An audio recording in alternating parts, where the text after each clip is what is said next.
Monster High. And I am Salli Saffioti, the voice of Clawdeen Wolf, Cleo Nile.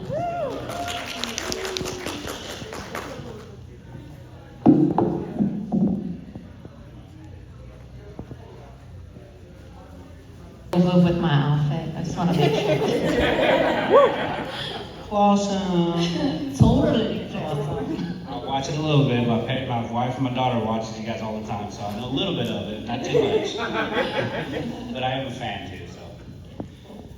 They're supposed to be coming here, but I guess they got lost. But let's touch base on how you guys created the monsters and how did you guys the biggest question is, how did you guys decide what character was going to be in the main shows and all that stuff, and let's go from there. Get you guys started.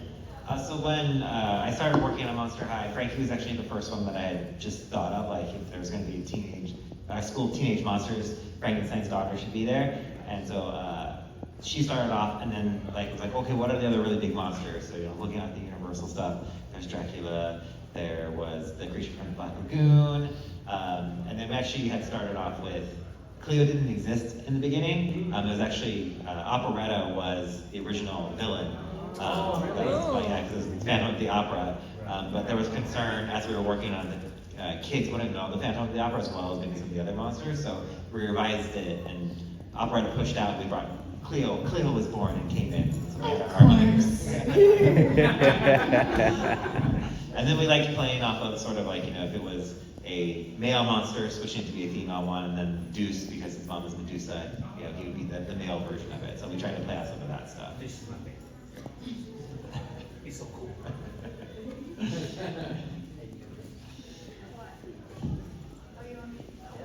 Anybody have any questions you guys want to ask real quick?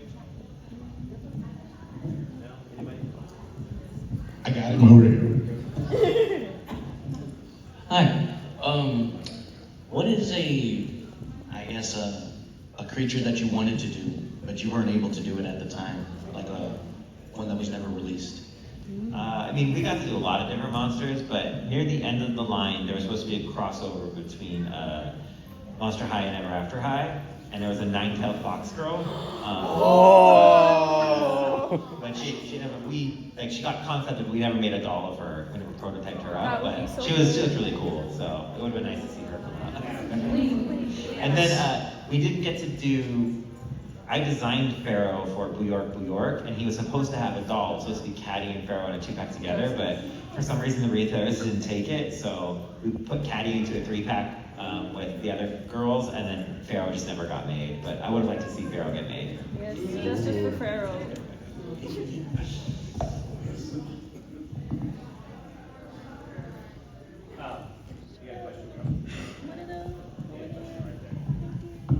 Hi, sorry.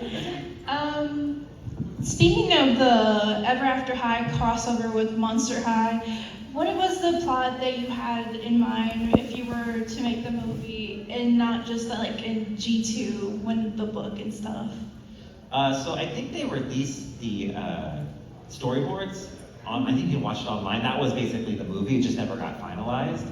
So it was about, and forgive me, this is quite a few years ago, and I was also working on a concept for, they wanted to do a live action movie at the time, so that was what my main focus was working on what would the costumes look like, what would that stuff look like. So I was over there, sort of working on that, and the Ever After and Monster High crossover happening too, and reviewing some of that. But if I remember the story, it was the schools sort of coming together, but the ghouls were sort of becoming fairy tale characters, and then the fairy tale characters were becoming monsters. They were sort of switching schools, and then they found out there was an in-between world between the two schools. That's where the nine-tailed fox girl would be, and there were a couple other new monster characters that were going to get introduced as well. Oh, that's really cool.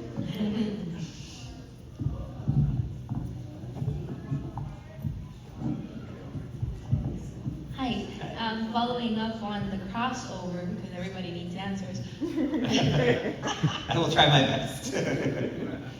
Did you think that some of the monsters belong at Ever After High, or do you think, for example, Clawdeen, she could be in Ever After High, since Cerise is also a wolf, But I guess they don't know about that, but it kind of is out a little bit. Yeah, I think for the Ever After High, it was really based on the specific fairy tale. So them living in their stories, and then Monster High was like the monsters in their world. But there were some overlaps, but like Clawdeen Wolf wasn't like the big bad wolf, you know, she's like the werewolf. So that's where we sort of split the limits and did stuff. But with like Cupid, they wanted a connecting between the two, and since Cupid wasn't really a monster, we had sort of brought her in to introduce her as like this new character for like the Sweet 1600. They felt that she was the best one to sort of go over to Ever After High. And then there was supposed to be the grand plan, there was gonna be other high schools too, and Cupid would sort of go through that until we found her spot where she belonged, so. How was the Monster High? Because I think it was like, in the first movie we see that it's in a normie kind of place, right? And Ever After High is in book, and I think it's what it's called. Do they, it's gonna be like a multiverse kind of thing, or how is that gonna work? Yeah, I think they were gonna have it, there was a mirror in the attic at Monster High, that was gonna be the portal that would be able to open between the two. Yeah. That's it. Thank you. Yeah, just like Haunted, yeah. Because in one of the movies, I think we see at the end, like a mirror cracks. Yes. And that was supposed to be like, that was leading up to the movie, it's like, the world is starting to come in, the evil queen was sort of breaking out of the mirror, so, yeah.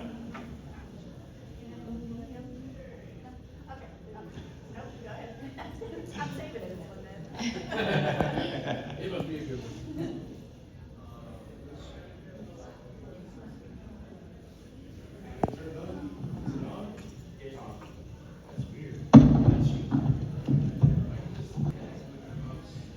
Which character do I connect with the most? I feel like a little bit of me is in all the ones that I designed. There's a little bit, but I think probably Frankie, I think we can all identify with because she's like the new ghoul at school, and so like we got introduced to the world of Monster High through her, and like when I was creating the world, I was like, what is through her eyes and what is she seeing? So I think a little bit of Frankie, yeah. Yeah.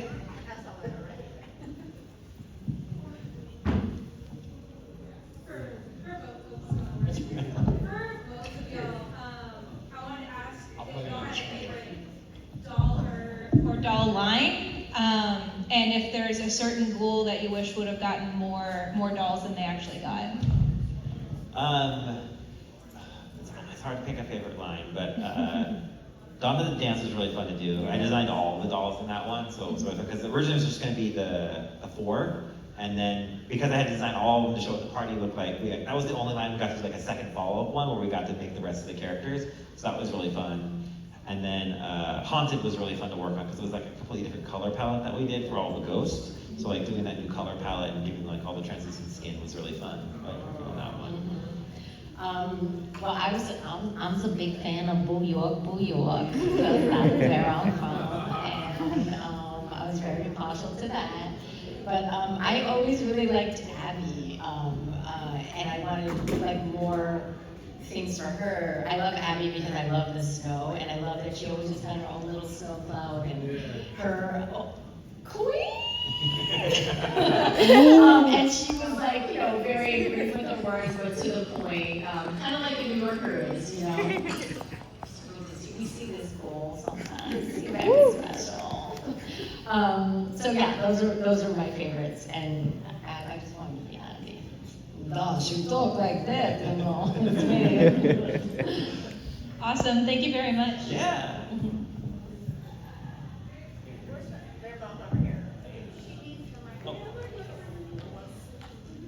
On the voices, was there a direction that the voices were going, or did you create that on your own? Was there interpretation from you, or was there, a sort of a base idea of where the voices were going to go? Honestly, we were shown a picture of each of the core characters, and I was like, I'm gonna be auditioning for all of them. And they were like, no, you're not. And I was like, I am. I have a voice in my head for every one of these people. And they were like, why don't you pick 2? And I was like, no. So I auditioned for every character, including Deuce.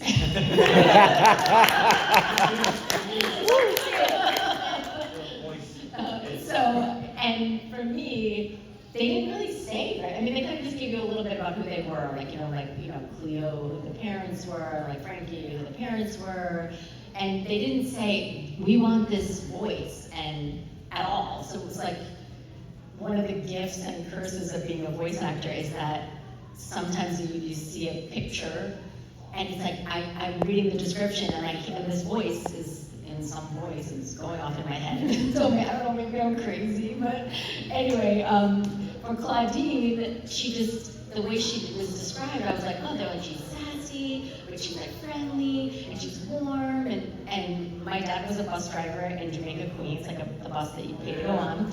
And when I wasn't in school, I used to ride the bus all day long with him, and in Queens, that's what the girls sounded like. And they were always like, good morning girl, how you doing? Oh, you with your dad again today? And so that was the voice I heard in my head, and so I did that, and they were like, what is that? And I was like, I was like, I can change it if you want. They were like, no, that's good. And then my favorite story about that is when I took my kid to New York for the very first time. We were on the subway, and he's 5 or 6, and he's like pulling at my sweatshirt, and he's like, Mama, he's like, Clawdeen Wolf is sitting right over there, and she's not in a costume. And I said, what? I was like, what are you saying? And he's like, listen. And there's this girl on the phone, and she's like going, I'm not going to be home in time for dinner tonight. I don't care what you think about it. That's what's happening. I am on the subway, and and I was like, oh. And so it's hard for littles to understand like how it all works. I was like, okay, I stole her voice. I stole her voice, and everyone else's voice in Queens that talks like that. Back to Queens. So that's where she came from. And I think for Cleo, I just knew that she was like a little entitled, and I'm not like that, but I was like, oh, that'd be fun to be like that. So I just kind of did that voice, and everything was tweaked just ever so slightly, because they'd be like, oh, make her younger, maybe soften that edge, maybe like they kept wanting me to make Cleo meaner. I was like, oh, come on. But then eventually, she softened up. I think because Clawdeen helped to learn how to be a better person. Did anybody else have a question? Yeah, I thought she had one.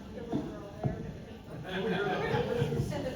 Can we hear the Oh, I have to think about those. Well, I did Frankie said it, I thought like this when I did 10. I'm not Frankie, that was Dracula. Yeah, and then Deuce. I think I was kind of like talking to him. I was like, yeah, Cleo, I really love you. I don't know, that was a long time ago. What made you think to make Monster High? Like, what's your inspiration? How'd you make it? Yes, thank you. So I started as a packaging designer at Mattel, so I was working on packaging for a doll line called Mycene. And the Mycene product team was doing a brainstorm to come up with an idea for another new fashion doll line, and I got to be part of that brainstorm team. And so this is back in 2007, and we were able to go shopping with girls, like teen girls, to see what they're buying, to see what they thought was cool. And at that time, skulls were starting to trickle into fashion and things like that.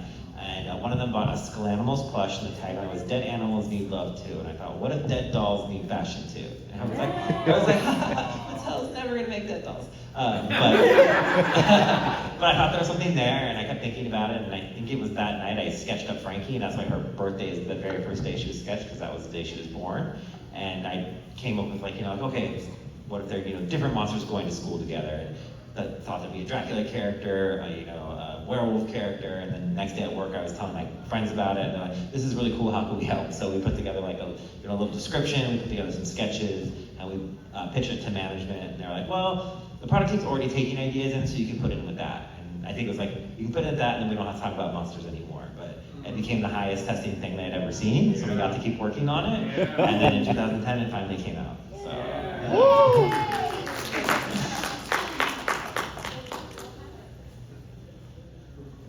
Anybody else? All right. Lonnie had her hand up.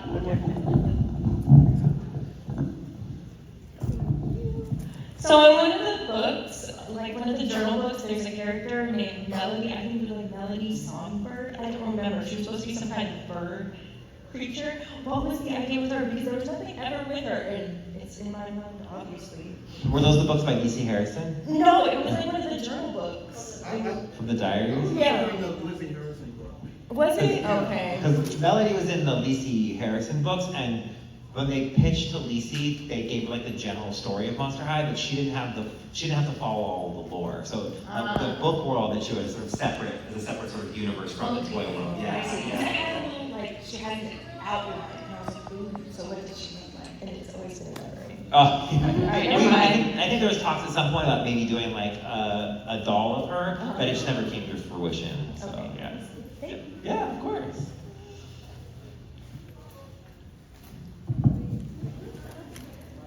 Okay, just to continue on that, if you did make a doll of her, what would you do for her?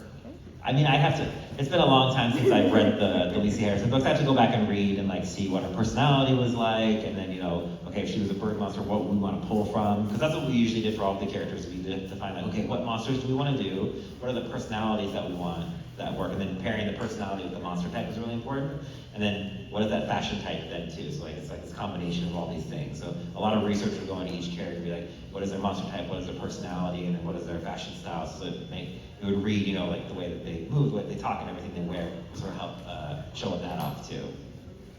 So I'd have to go back and do some research. I couldn't just answer right after that. So, Mr. Sanders, I have a question. So, what is the process like to get a character designed and made into a doll? So we would start off with, usually each season we brainstorm what we want to do. So we come up with like, okay, how many segments can we do? That was the different doll lines in each year. So some years there was quite a lot of segments we did. And there was usually, we do spring and fall. So that's sort of what the drops are. So spring there'd be lower price points, and fall was always what we call it tentpole. And those would be like the big movies, like New York, or Great Scary Reef. Those would always be the big tentpole ones. So we brainstorm concepts around that. We usually come up with 3 or 4 concepts for those movies, and then we get everyone together, decide which ones we think work the best. We'd be talking to like the entertainment team, and then the product team would be working together to see like, okay, what will make the best dolls, what we think will make the best story. And then from there, once we have sort of like the general storyline, we would figure out what characters need to be in the line, and then what characters in the tentpole, and then we can sort of map out what characters in the other maybe non-movie lines, so that we're spreading characters out over everything.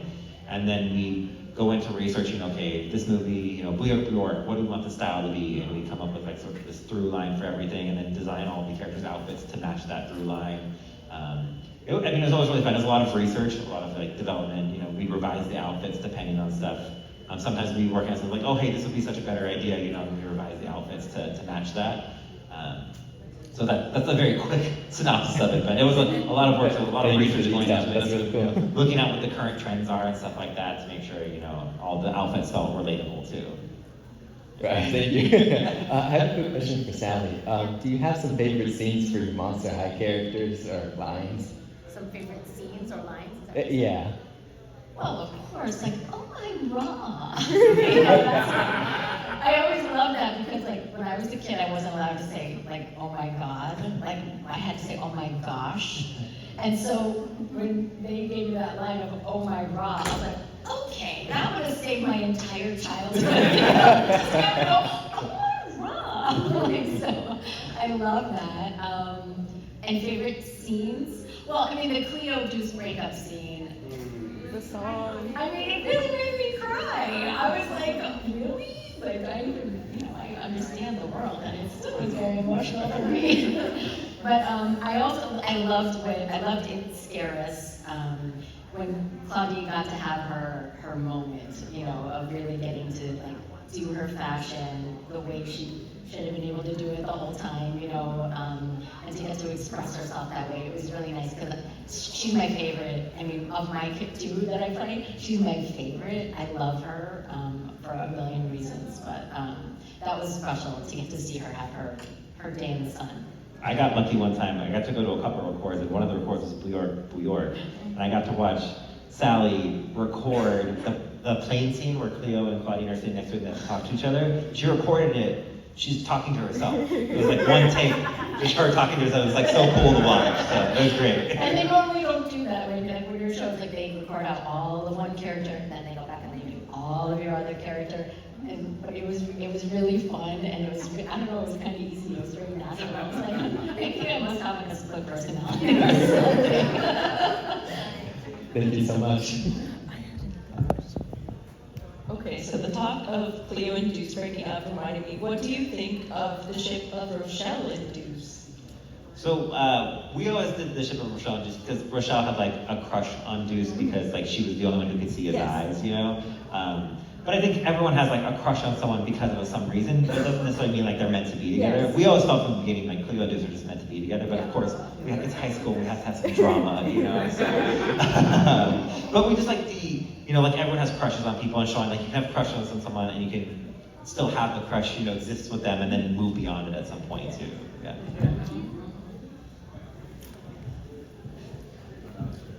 Favorite movies for Fusion. How did you decide who was gonna go with who, like with the fusions? So that was a big brainstorm, and we just were like trying to mix okay, if we were mixing them together, what would these monsters look like? So there's lots of sketches done up, and like which ones we thought who were the most different, who might pair well together. So that's why that was some of the characters we wanted the most. That's like Cleo and Torlai were put together because they were so different from each other, and then like having to figure out how to work together. And so that was really fun. We had lots of different concepts of like who the freaky fusions would be and what characters would be mixed together. But those ones we landed on we liked because they also were like sort of the main characters mixed with some of the secondary characters too. So they kind of got a chance to shine. I have a question for Garrett. Oh my god. If there was a character you could do for a separate movie, who would it be? Oh, like a character we highlighted in their own movie? Yes. We talked about it, but we never really got past like talking about it stage. We wanted to do a Power Ghouls movie where like the ghouls are superheroes, and so I thought it would be fun to have Wabarella be part of that because we never really got to see her in the content. So it would have been nice to give Wabarella a little bit of a moment to be in a movie. Yeah. Or Wedona, excuse me, her real name Wedona, her superhero Wabarella. Hello, I have a question. For some of the ghouls' names, like Winona Ryder, was that inspired by like the Winona Ryder? Yeah. And like was the design for Caddy, was there like a specific person? Because I know some people assume like Ariana Grande or like who was popping in the 2000s? Like did you have like a inspo for Caddy? Yeah, so Caddy's like an amalgamation of different pop stars, one of them being one I grew up with as a kid named Jem, so for those of you know Jem and the Hologram, so that was one of those, and I love the Spice Girls and stuff like that. But I actually went back and looked because I was like, did we reference Ariana's ponytail for Caddy? Because I couldn't remember, but I discovered that Caddy actually came out before Ariana's like album came out, so before she started wearing her iconic ponytail, Caddy was doing it, so Caddy sort of set the trend there. Now we know where she got it. Now we know where Ariana got it. Exactly, but she was sort of like, but Ariana had songs then too, so it was like Ariana, a little bit of like any pop stars out at the time. We tried to like have, and even Carly Rae Jepsen was an inspiration too. So because we used Carly Rae Jepsen for her new Scaremaster outfit, the blunt cut bangs, are the ones that Carly Rae Jepsen had at that time, and that was where we got the hairstyle from. I have one more. How was it collabing with Lady Gaga? I wish I could say I got to work on that one, but at the time I had just moved off the brand, and so I didn't get to work on that doll. But I had been pitching from the beginning to do something with Lady Gaga, so it was a little bit of a heartbreak that I didn't get to do it, but it was very cool that it got to happen, and we got to, bring Zombie Gaga to life. Yeah. I have one more. In the end of Frankie's storybook, we saw Abby as like the fairy godmother.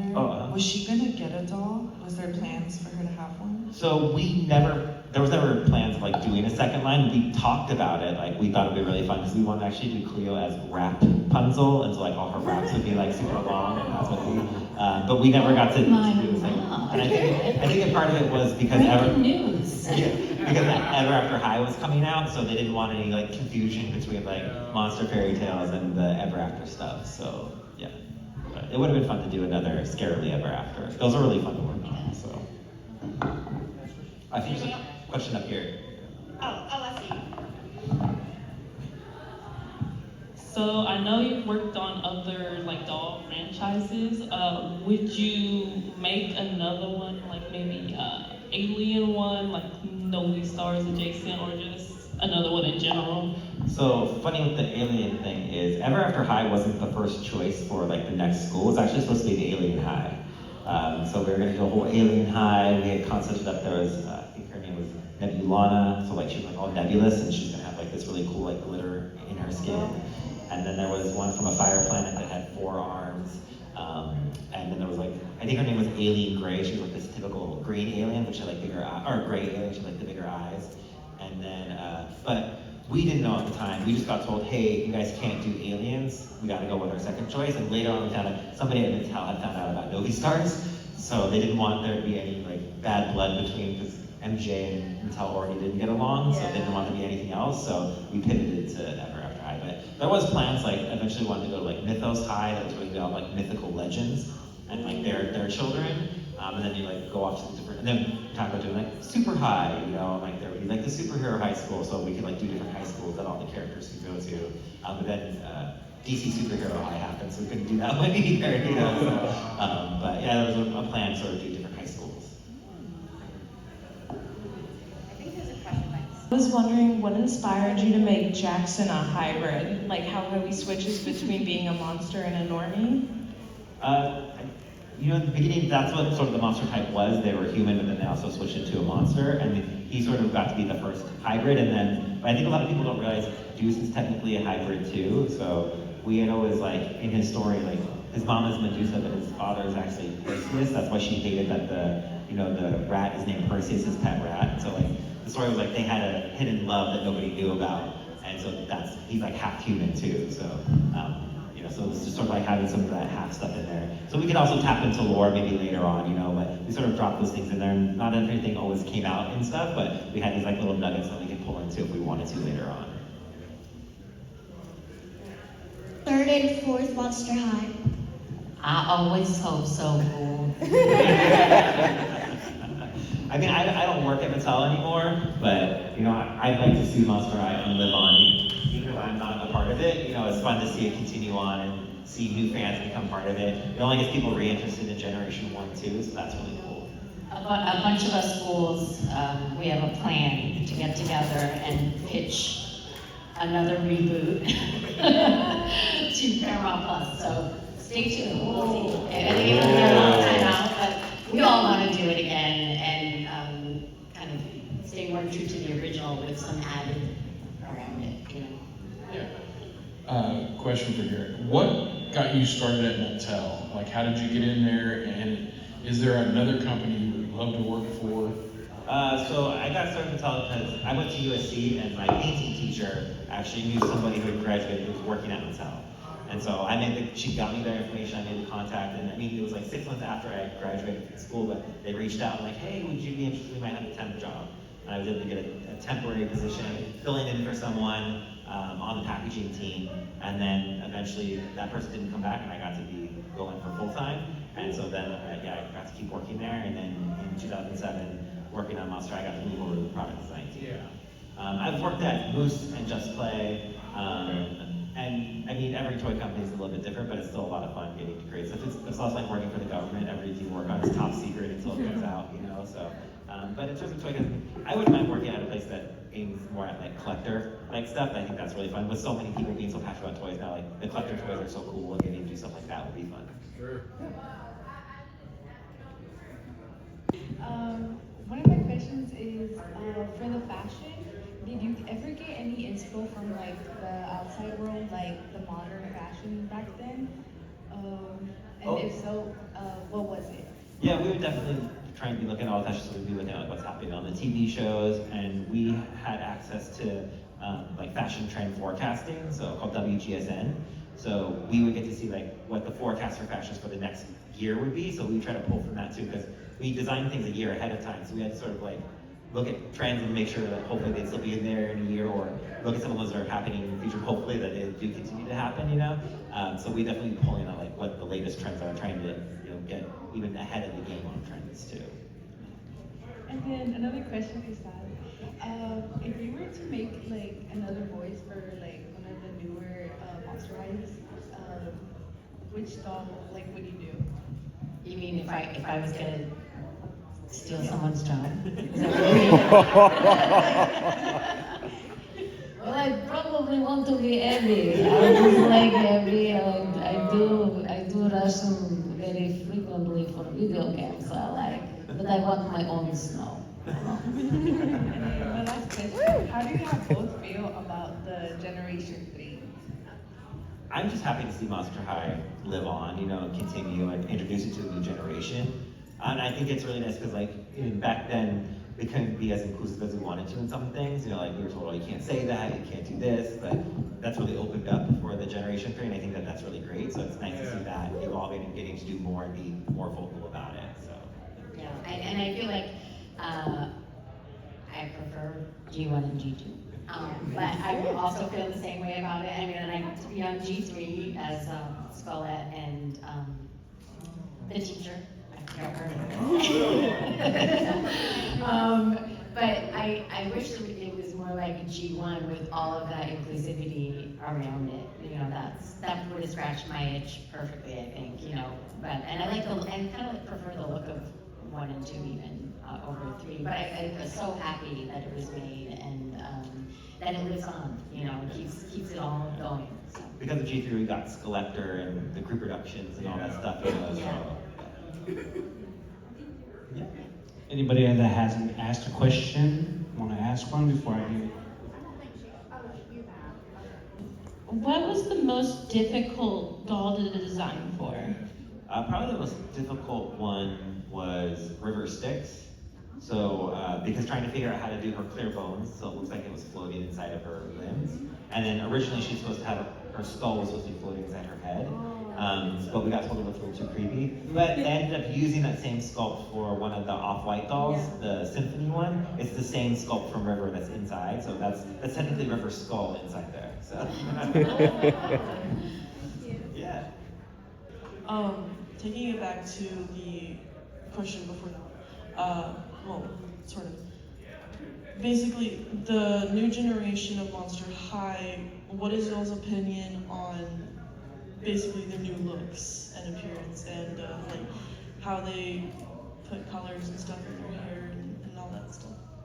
I mean, for me, it's fun to see reinterpretations of the characters that I came up with, so it's fun to see how different people would interpret it. And still a lot of the people working there were on my team when I was leading Monster High, so there's still people like Rebecca Shipman, she was there from almost the beginning of Monster High, so it's in great hands with her.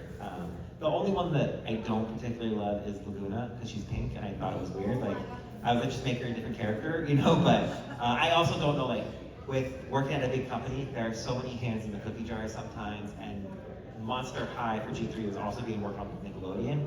Nickelodeon has the things that they want, Mattel has the things that they want, and it's trying to find that balance between stuff, so we don't know what happened in some of those meetings and stuff like that, why Laguna became pink, but I'm sure there was a reason that she became pink, so. But I think that would be the only one that I changed. But like, other than that, I think that a lot of the personalities still come through, and they still feel true to their, who they are at their core. Sorry.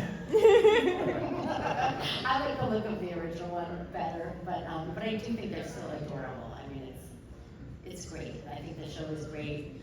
The original, the second, the third. I mean, it's a wonderful show with a wonderful message, and it's because of you guys that we're so grateful that it gets to live on through you guys. Yeah, 16 years later, we get to be here talking to you guys at Monster High because you guys loved it so much. Right. Yeah. Thank you. Yes, thank you. My son was 2 when he started, and he just turned 17. So a long time ago. Last thing, sorry. It's basically the same thing except about the dolls, because they're obviously a bit not as not as deathly skinny. Yeah. But yeah, what's your opinion on the new dolls remodel? I think it's super fun. Like when we were doing it, one of the big things, like back in 2007, was like, hey, they all have to be able to wear the same thing. So we couldn't do a lot of body diversity because they need to be able to share clothes. That was like one of the big things, like make sure the dolls can share clothes. It was hard just trying to get the little sister body and the big sister body so that we could do like older and younger characters. But we were starting to do it near the end. Like Colin Murray was like actually much more curvy. We were starting to introduce stuff, and we wanted to push towards. We wanted to push towards that, but the line was coming to an end at that point. But it's nice to see all the different body types and stuff now. So I think it's great. wasn't it coming off like the Barbie thing where the Yeah. Barbies would be able to share clothes, so that's where it was coming from originally, you know, and that's like, so much time has gone by that now it's like made for more room for that kind of stuff and to be everyone be a little bit different. And the initial inspiration, it was like they were undead, so like they were supposed to be sort of emaciated and a little bit like that, you know. So like it adds like the creepy cute of them, you know. It made the style that we also, when you're designing dolls, you want something that you can own and have a style that's unique to you. So we want to make sure that they didn't look like any other doll that was out there. Okay, I have a question. Okay, so in the beginning, the dolls came first. Where was the idea that we're gonna make these little webisodes for the dolls?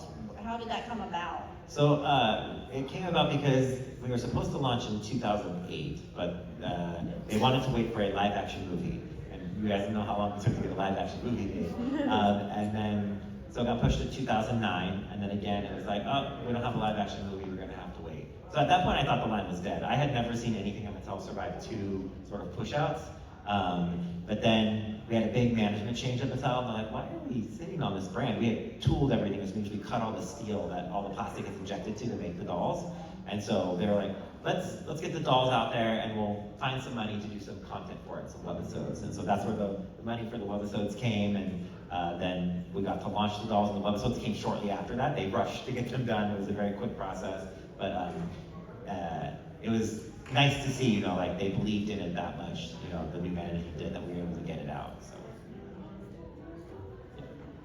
Did y'all, either one of you, did you see it like blowing up the way it did and becoming such a cult following and all that comes along with that? I mean, in the beginning, we were like hopeful that it was going to do well, and it tested well, but that doesn't guarantee success out in the real world. And so the only thing that let us know that it was doing well was they couldn't air the toy commercial anymore because there wasn't enough product in stores to legally air it. Like you have to have like a certain amount of product on shelf to air it, and so that told us that there was something there. They had to change it, so like they just changed it to a brand spot, which was, they didn't show any toys, they just showed like the animated characters and talked about Monster High, so they could continue to drive momentum on it. And when we auditioned for the parts, we were told, oh, it's this little thing, it's just Mattel's like trying to make these new dolls, and it's like, it's really no big deal, so we don't really have hardly any money like, to give you. And it's like, I had never done animation, my agents were like, no, you're the video game girl, and I was like, okay, but I want to do animation. And anyway, the studio knew me, so they brought me in and said, hey, why don't you audition? We think you'd be great for this. And that's when I was like, I didn't know how it worked. That's why I was like, I'm auditioning for every role, you know? And then so they made it like it was a little thing, so we kind of did it, and then we did a bunch of them, but we didn't know. None of us had any idea. Because they only greenlit a few webisodes in the beginning, and then when it got big, they put more money towards it because they needed more content. And that's really when there became so many webisodes. And we got to the animated special, and then there became, you know, the CG animated specials and stuff like that. So it was so exciting to then you start to see people walking around town with like shirts of your characters. It was just like, oh, what is even happening right here? And then, you know, we got to be at Comic-Con, San Diego Comic-Con too, and like the first year people didn't really know what Monster High was, you know, so we were sort of like talking about it. The second year, you could see the big difference. There were people dressed as the characters and all that stuff, so that was really cool to see. For Salli, if there was a character that you could voice in Ever After High, who would it be? Well, that was Gingerbread House, so. Well, besides her. That was me. I don't know, because I didn't really watch the show, to be honest with you, so I don't know. Sorry. I'm a disappointment. Made the character. Oh, you have her? Oh my goodness, I never even seen her. Nice. I have a print of her with me here. Wow. No, I never seen it, sorry. I just want to touch base on the show. Like, is that right? They're so short because they just wanted to throw something out there real quickly to kind of match with the doll? Right? Yeah, I mean, for webisode content, it's typically shorter than regular content, so I think it's like 5-minute little bursts of stuff. And then, it was like a minute and a half, and yeah. then it was like almost 3 minutes. Yeah. That's why they didn't have any money to pay us. Yeah. I would sit down and watch. I'm like, is this another episode? I'm like, it's only been a minute. She's like, yeah.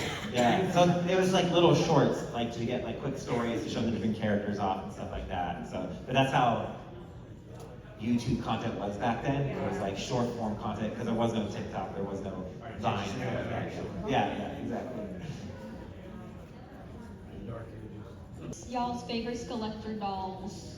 Oh, favorite collector doll? Probably Elvira, just because she was part of, before I left Mattel, I pitched this collector line. It didn't happen then, but we used Elvira as the example of like, we need to make Elvira. And they were like, I don't know if there's really a market for a collector for Monster High. Do people really know who Elvira is? You know, so that's one of the, so there's uphill battles on stuff. But I know the team, like Becca, kept fighting for it even after I was gone, and I was so happy to see like the collector line start, and I just kept crossing my fingers there was going to be an Elvira, and I was so happy to see her finally come out. And she was such a huge inspiration for me. Like, she's like beautiful and funny, and you know, a little bit foolish and stuff like that. So that was like, Monster High had so much like inspiration from her. And we got to hang out with Yes, her. we did get to hang out with her at a show, so that was really cool. It was really cool. Yeah. For me, I guess it would be, it was Coraline's one, right? That Yeah, the Coraline. Coraline one. Because my son, he did voiceover when he was younger, and his first movie was a Leica movie, and he was in the box trolls.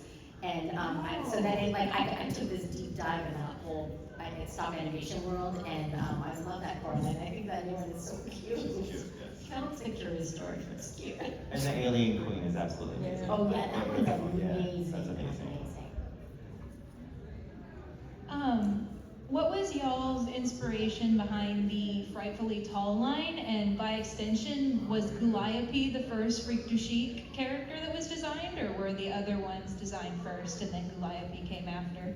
So when we were designing Freak du Chic, I'm pretty sure Calliope was like one we talked about because we wanted to do a blob girl somewhere, and then we wanted something different. We, you know, it was sort of inspired by like the freak shows back then, like the tallest man and tallest woman. So like, what could we do there? So that's why we made Calliope giant.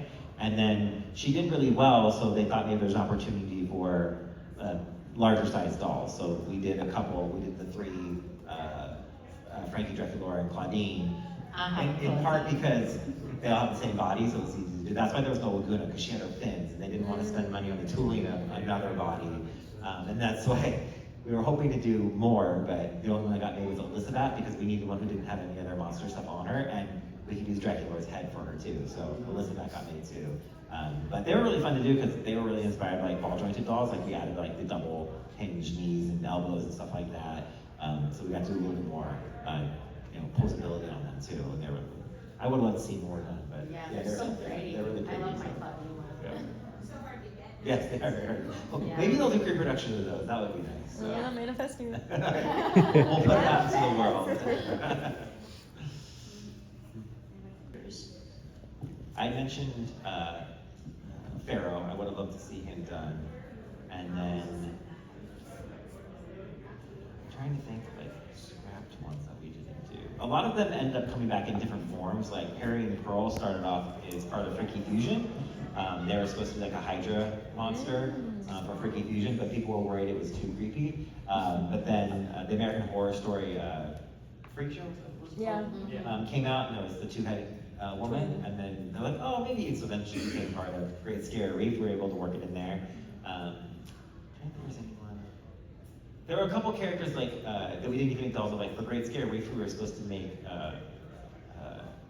Gil in his Manta form when he got transformed, but he didn't get made. And then there was a Hawaiian sea turtle character that was part of Great Scary Reef. It's just, there are so many characters sometimes we can't get them all in, so she just got dropped out because the focus was supposed to be on like Laguna. We were only written like one monster, then Posia, and going to Hawaii didn't really fit with where they were going to the Great Scary Reef. So, but we had a lot of fun. We did like a lot of different versions for the characters too, because there's a Rebecca as an anglerfish. She was like a robotic anglerfish. That was really cool.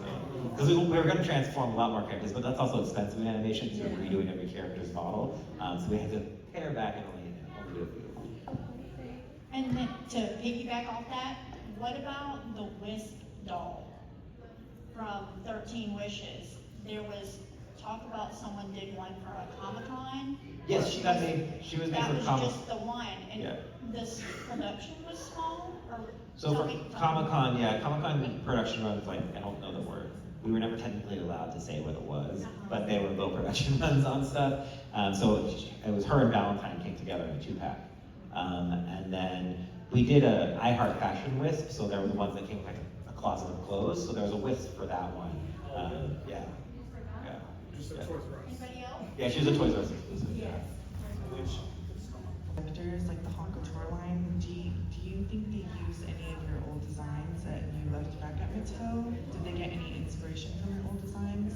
I mean, most of the designs we did got used, but they're pulling from all the Monster High designs, so that's really cool to see. And like using River's head inside the, I think Symphony was her name, for the Off-White dolls was really cool, because like that's all the stuff that we developed that we never got to use. So seeing some of that stuff come through was really nice. So. One more. How was it making the Draculaura Adults Collector with like it was like a different body type? Yeah, so that one was actually handled by Natalie on the team. So we let her, like, hey, you want to try out a collector doll, what would you do? And you know, she had a lot of fun working on it and like trying to do a slightly different body type. We wanted to test to just see what it was like. And she did well enough, but it wasn't like it didn't like explode, you know, like Monster High was really good, but I think people just wanted like the characters still. So it's nice to see Collector and they can sort of play that up now. So yeah, it was really fun. It was cool, like she was so detailed, it was fun to see all that detail on her. You have Okay, I'm gonna ask a question while I'm walking over here to her. Who decided the zombie language and that Ghoulia and all the zombies wouldn't speak? That came early on. We wanted, like when I grew up watching cartoons, there was always like a character who maybe didn't speak English, and like they would talk, but nobody knew what the understanding of the characters on the show. We always thought it was so funny, and so like the zombies, because in movies they typically don't speak unless maybe they say brains and some stuff or things like that. So we thought it'd be funny, the zombie language. There is a language, but not everyone in the monster world speaks it. So you know, the ghouls always know what Ghoulia is saying, but the audience doesn't know it. So then you have some humor with it too. Like she could say the shortest phrase, but it's like she just spoke like 3 paragraphs. You know, so that was always really fun. I want to work at Mattel one day. What advice do you have, or what classes do you think I should look into? Because like I don't really have any kind of connections or anything, and I'm not very artistic in that way. But I am really creative, and I have really good ideas, and I'm amazing with my writing. That I gave you a little bit of my writing, so if you can take a look at it, what advice do you think I should get? Well, there are copywriters at Mattel, so they work on a lot of the stories. So we work with a copywriter to write all the diaries and stuff like that. There's a lot of different creative opportunities. One is just keeping an eye on job postings, you know, like looking at all those. One is if you can make connections. 2 is posting your stuff. So I don't know how many of you know Darko Dvorak, he was an illustrator on Monster High. He just posted fan art one day of a Clawdeen, and it was so close to the style we were doing. I saw it and I reached out to him and was like, hey, would you want to get trained in being a Monster High illustrator? And that's so, like we're watching socials and stuff like that, so posting things, tagging things, you know, that's always helpful too, as a way for people to see the stuff that you're doing. Anybody else have a question before we go? Hey, just real quick, just based on the zombie Ghoulia, who was it? It's like, she's a zombie, she's brain dead, but she's so smart. Like, what was that idea for? She was asking that. That was, we tried to play off, like, if they were a type of monster, what could we do to sort of flip it? So, like, a zombie, everyone thinks zombies are dumb, right? You know, Ghoulia is the smartest one in school. Yeah. So, you know, that type of thing. We tried to, you know, buck the stereotypes of some of the monsters. So, yeah. That's fun. Well, thank you for, One last question.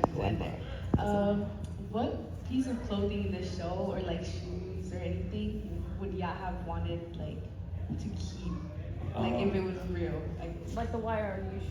Well, that's what's been so cool, because like back then there weren't, nobody was making like life-size shoes, and so it's been cool to see like, oh, I designed the shoe, now it's a real shoe for a real person. You know? I don't know, they had really great shoes, so like I have a couple of the YRU just because like it's fun to see them in like people size. I think I would love Ghoulia's cassette bag, so like I designed that one, and like it was a bag that I wanted, and so I would have liked to have like a giant cassette bag, so that would have been fun. Well, thank you for taking the time and talking to us, and I appreciate everything y'all have done, and you obviously show that you impact a lot of people, so we appreciate you. We really appreciate all of you. Thank you so much to all of you guys. Woo!